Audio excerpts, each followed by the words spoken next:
네, 여러분 안녕하십니까? 기업과 경영의 파노라마. 이번 주의 주제는 소비자 시대와 기업입니다. 이번 주에 말씀드릴 내용은 1900년에서 1940년대까지 대략적으로 그 20세기 들어서는 그 초반에 관한 그런 내용이 되겠습니다. 강의의 주요한 내용은 이제 19세기 말에서 20세기 초까지 미국을 중심으로 발달한 그 대기업들, 그리고 그 기업의 어떤 그 발달과 더불어서 등장하게 된 전문 경영인에 관한 내용을 말씀을 드리고요. 그리고 이제 경영 이론에서 크게 두 가지 갈래라고 할 수 있는 과학적 관리론과 그리고 인간관계론을 살펴보고요. 그리고 이제 그 20세기 초반에 굉장히 그 전 세계적으로 영향을 줬던 큰 사건이라고 할 수 있는 1차 세계대전, 그리고 1차 세계대전이 우리 경영과 기업에 준 영향들을 이야기해 보도록 하겠습니다. 그리고 이 1차 세계대전 이후에 이제 새로운 사업이 등장하고 소비자 시대가 개막이 되었다라는 몇 가지 사례를 놓고 저희들이 이야기를 해보도록 하고요. 그리고 그 이후에 20세기 초반 그 대량 생산의 대명사라고 할 수 있는 포드, 그리고 이 포드에 대항해서 이제 포드와는 다른 전략을 구사했던 슬로온에 대해서, 그리고 이후 2차 세계대전 전에 그 전 세계를 뒤덮었던 대공황에 대한 이런 주제들을 놓고 저희들이 강의를 하도록 하겠습니다. 자, 먼저 기업의 발전인데요. 지난 시간에도 말씀드렸던 것처럼 이제 19세기 말에는 그 대기업들이 많은 대기업 규모가 커진 그런 대기업들이 등장하던 시기인데, 이때는 그 산업혁명 이후에 기술이 발달해서 대량 생산이 가능해졌고요. 그리고 또한 교통과 통신 인프라가 발달을 하면서 기업의 생산성이 비약적으로 증가되던 시기라고 말씀드릴 수 있겠습니다. 여기다가 이제 주식회사 제도가 이제 보편화되면서 투자자의 유한 책임을 기반으로 해서 투자자들이 집중적으로 주식회사에 몰리게 되고, 따라서 이러한 그 자본의 집중이 높아짐에 따라서 이 대기업은 점점 더 그 규모를 키우게 되는 것이죠. 자, 그래서 이러한 여건들을 기반으로 해서 19세기 대기업이 등장하고 크게 성장하게 됐는데요. 여기 밑에 나온 이 사람들이 그 당시 대표적인 기업가라고 할 수가 있겠습니다. 그래서 철도왕 벤더빌트, 그리고 철강왕 카네기, 석유왕 록펠러, 투자왕 JP 모건, 이런 그 대기업 경영자들이 이 시기에 등장을 하게 됩니다. 자, 그 이렇게 기업의 규모가 점점 커지고 대기업화되는 것과 발을 맞춰서 이제 전문 경영인이라는 어떤 새로운 계층이 등장을 하게 되는데요. 특히 전문 경영인이 등장하게 된 계기는 우리 철도 산업이 발달한 것과 궤를 같이 한다고 볼 수가 있겠습니다. 이 철도는 굉장히 시간 스케줄에 따라서 여러 개의 열차들이 선로를 이렇게 오가는, 그리고 그 선로를 오가는 기차가 만약에 이렇게 정면으로 마주치게 되면은 어디 피할 곳이 없죠. 그렇기 때문에 사고가 한번 났다 하면은 굉장히 큰 사고를 일으키게 되는 그러한 문제를 갖고 있었습니다. 그래서 이 철도 산업이 점점 더 커지고, 이렇게 또 철도 노선이 복잡해지고 철도 시간 스케줄이 복잡해짐에 따라서 이 대형 사고의 가능성, 대형 사고의 위험성은 더 커졌다는 것입니다.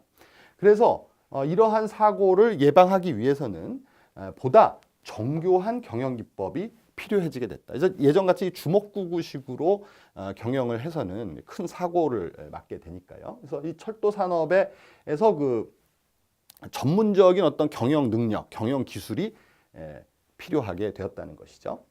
그다음에 이제 19세기 후반, 좀 전에 전 슬라이드에서 저희가 말씀을 드린 것처럼 19세기 후반에는 대기업이 확산되면서 경영 기능의 중요성이 증대합니다. 왜냐하면은 생산하는 제품이 생산량이 많아지고요. 그다음에 그 고용하고 있는 고용 인원이 또 많아지고 이 조직이 커지기 때문에 이 경영 기능이 점점 더 복잡해지고 전문화될 수밖에 없었다. 그러한 상황에서 이 상시적으로 조직을 관리할 수 있는 이러한 경영자들이 충원이 돼야 됐다는 그런 어떤 시대적인 요구가 있었다는 것이죠. 그 다음에 카네기라든지 록펠러라든지 이런 그 기업가들이 당시에 기업의 몸집을 늘리면서 추진했던 전략이 바로 그 일관 생산 체제 이런 것들을 구축하면서 이것은 오늘날 말하면 이제 수직적 통합이라고 부를 수가 있겠어요. 그래서 수직적 통합은 내부 조직에서 모든 것을 다 담당하는 거예요. 그래서 기업의 그 분업 시스템, 산업적인 분업 시스템을 내부화시키는 그러한 트렌드가 나타나게 되는 것입니다. 그래서 이 수직적 통합을 하고 내부 조직에서 시장 분업을 대체하면서 바로 여러 부문 간의 조정, 굉장히 그 한 조직 안에 여러 가지 그 기능과 기능들이 또 부문들이 그 들어있기 때문에 이들 간의 조정이 필요하다. 그래서 이들을 조정하기 위한 이러한 역할, 이것을 우리 그 알프레드 챈들러는 보이는 손이라고 이야기를 했어요. 그래서 이 보이는 손이 바로 오늘날 얘기하는 이 경영의 기능을 의미한다고 하겠습니다. 그래서 이렇게 분업의 어떤 그 비용, 이것을 내부화 시키는 목적으로 이 조직이 점점 커지고 또 경영 기능이 그만큼 중요해지게 됐는데요. 이를 위해서 경영 위계 제도라는 그러한 제도를 도입해서 이제 각 조직의 큰 대기업 조직의 운영 원리로 삼게 되는 것이죠. 그래서 기업 경영이 점점 더 전문적인 존재가 되었고 기업의 규모가 커지고 복잡해질수록 소유와 경영은 분리되는 경향이 있다는 것입니다. 그것은 왜 그러냐면은 결국 소유자가 모든 그 관리 기능 또 경영 기능을 담당할 수 없기 때문에 그 경영만을 전문으로 하는 전문가들이 이제 경영 위계 제도라는 것들을 통해서 경영을 담당하게 됐다는 것이죠. 그래서 이 경영 위계 제도라는 것은 이 하향식 권력 구조입니다. 하향식 권력 구조. 그래서 즉 명령과 통제 그리고 복종 이러한 어떤 하방식의 이 권력 구조를 구축을 하게 되고요. 이 하방식 권력 구조에 따라서 이 구조 조직 내에서는 이 계층화, 계급화가 이루어지게 되고 이 계급화된 어떤 이 경영자들, 관리자들 또는 종업원들까지도 이 구성원들을 이런 피라미드 형태의 수직 조직을 만들었다는 것이죠. 그것이 바로 경영 위계 제도가 되겠습니다. 여기서 최상위 경영자들은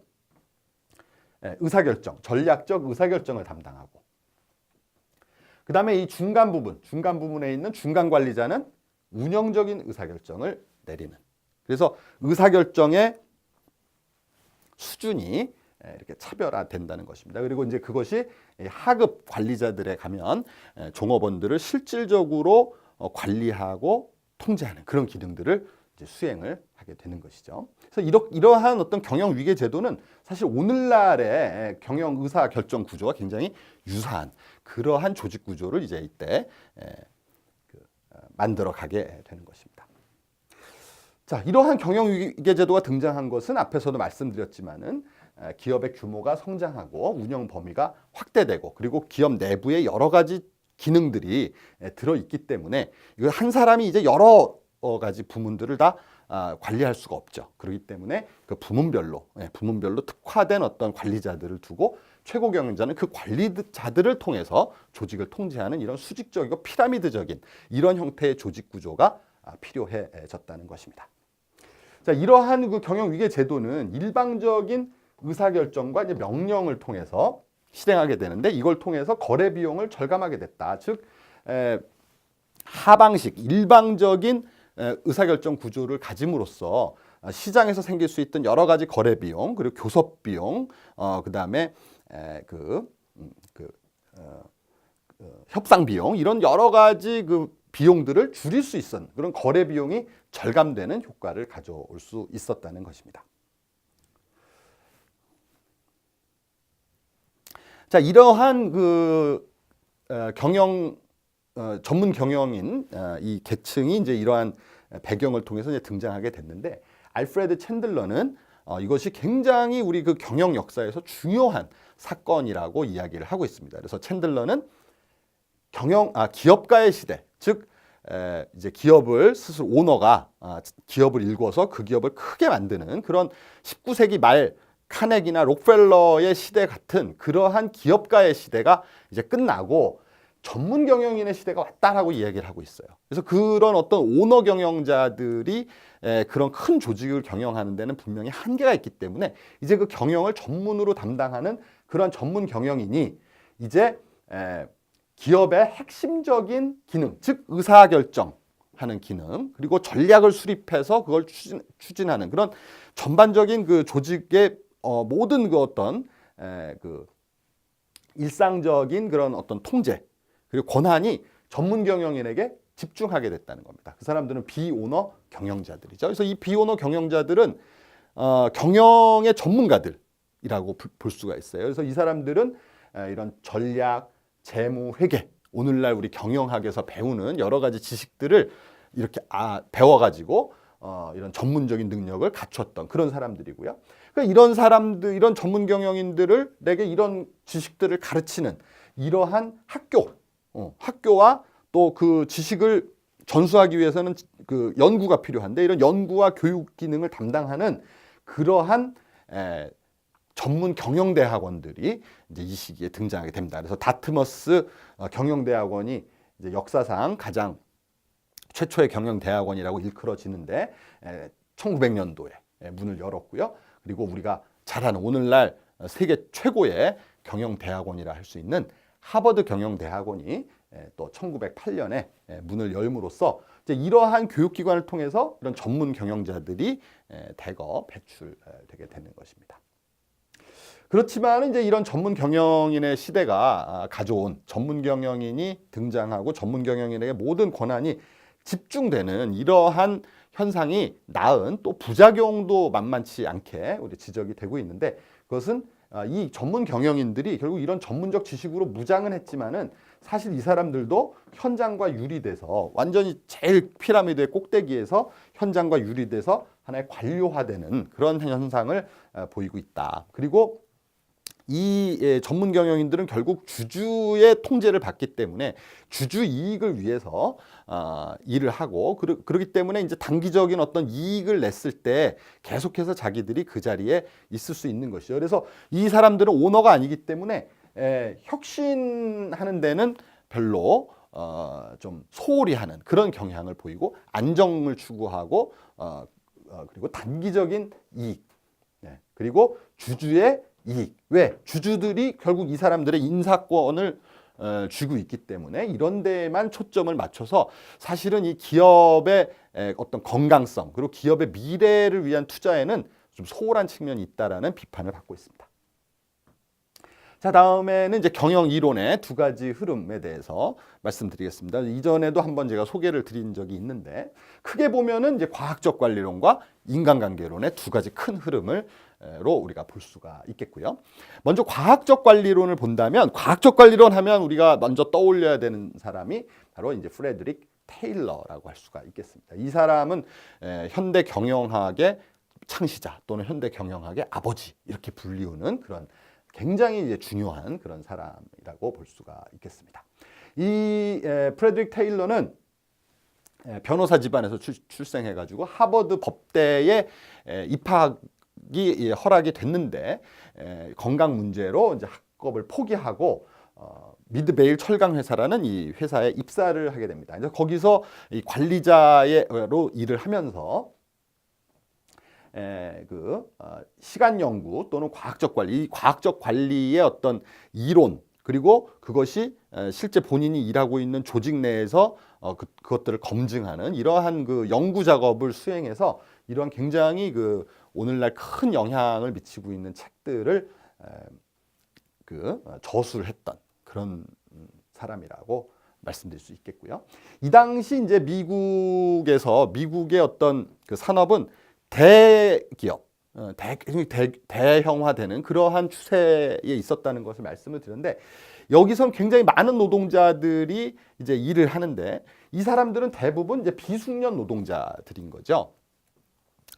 그러니까 어떤 특별한 기술을 가지고 있는 사람들이 아니고, 그 기술 수준이 상당히 낮은 이런 사람들이 이제 그 대기업의 공장에 와서 일을 하게 되는 것입니다. 그래서 이들은 주로 이제 이민자들이 많았고요.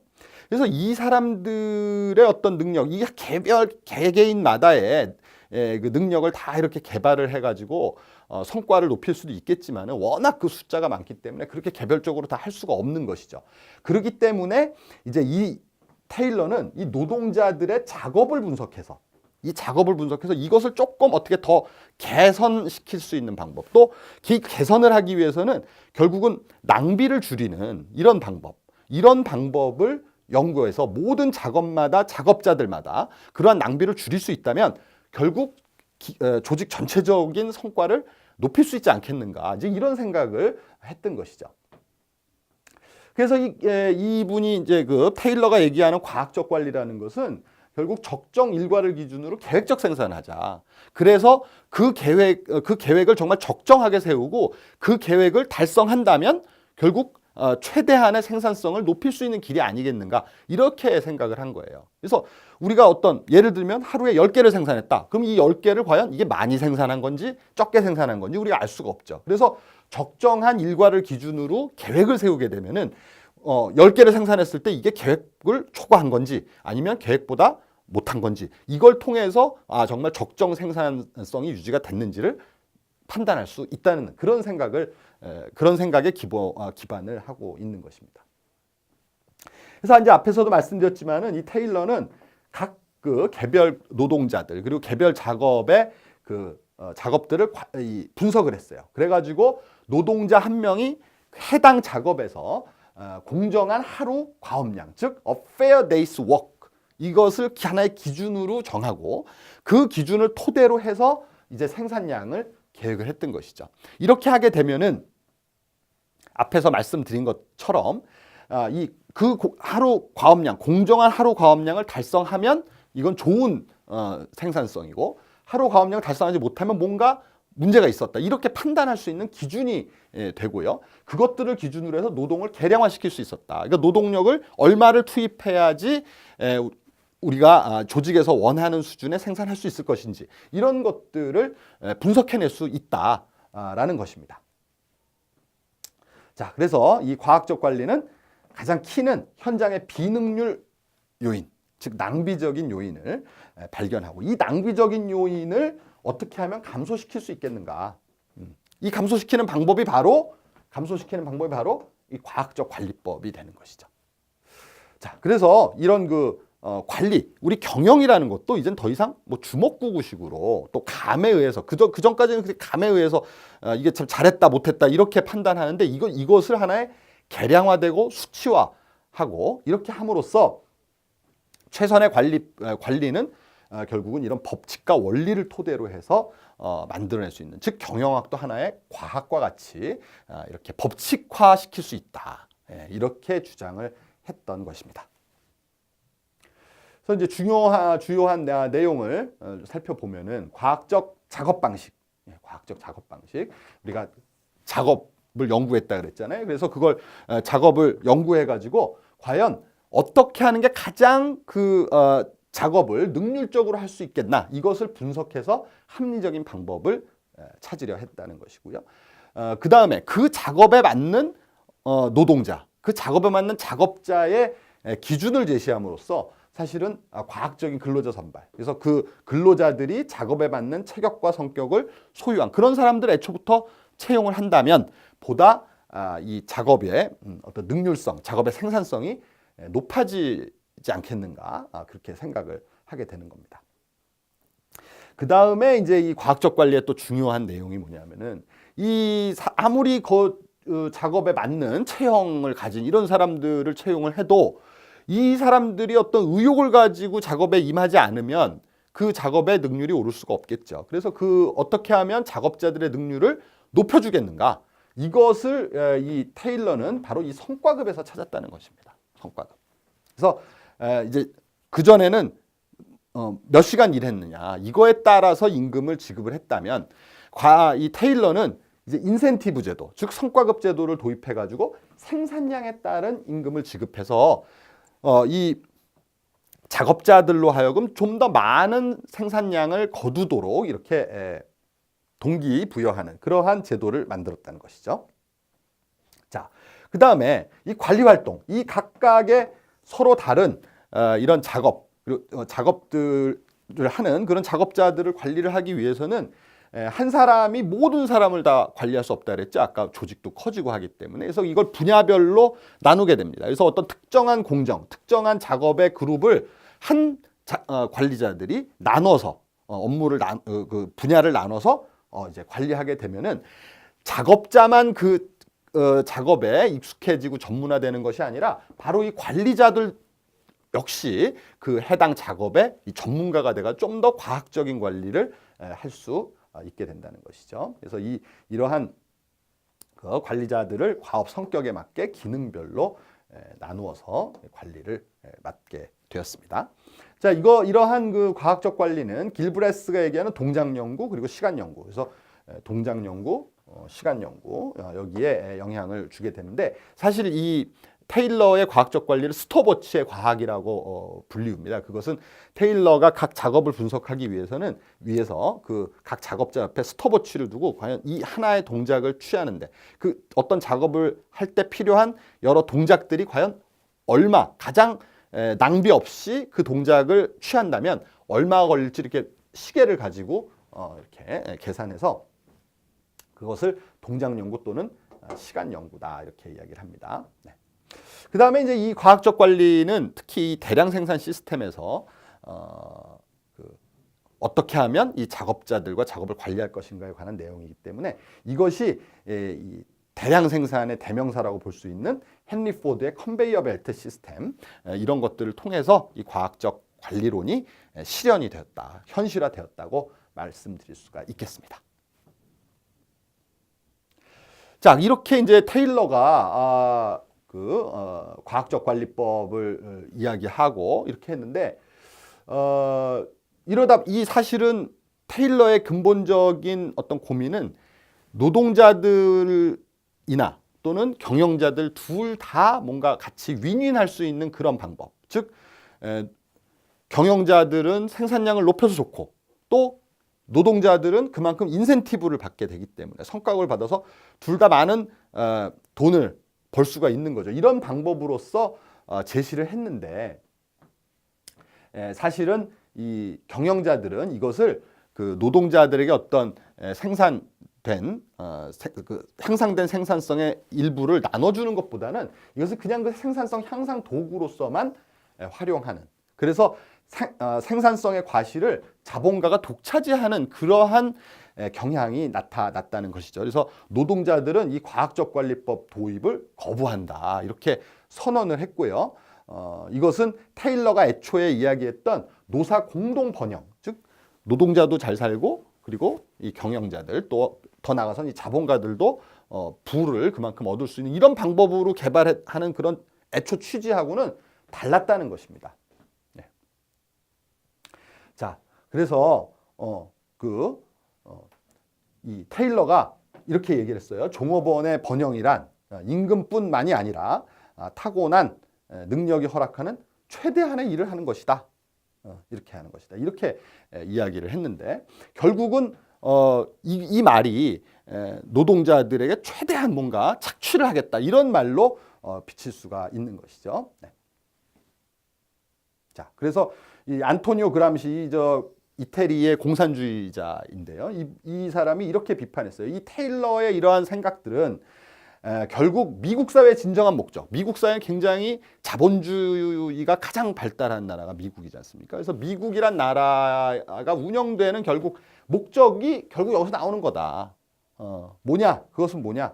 노동자에게서 노동의 심리적, 육체적 결합을 빼앗아 자동적이고 기계적인 태도로 대체시키는 것이다. 이렇게 비판했어요. 그래서 노동자들을 이 최대한 일을 하는 것이 과연 노동자들이 자아실현하는 거다. 이런 식으로 이제 테일러가 얘기를 하니까 이 안토니오 그람시 또는 노동자들 입장에서는 결국은 그것이 노동자들의 노동의 의미를 빼앗고 노동자들이 정말 자동화, 기계화돼 가지고 하나의 그 생산 기계의 부품처럼 이렇게 이용되는 데에 초점을 맞추게 되는 그러한 도구로서 과학적 관리론이 사용된 것이 아닌가라는 비판을 받게 된다는 것입니다.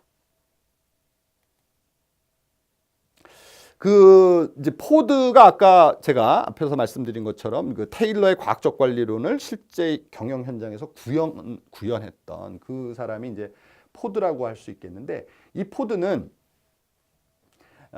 포드가 이제 그 작업장에서의 어떤 노동자들의 그 낭비를 줄이고 최대한 생산성을 높이기 위해서 만든 여러 가지 규율이 있어요.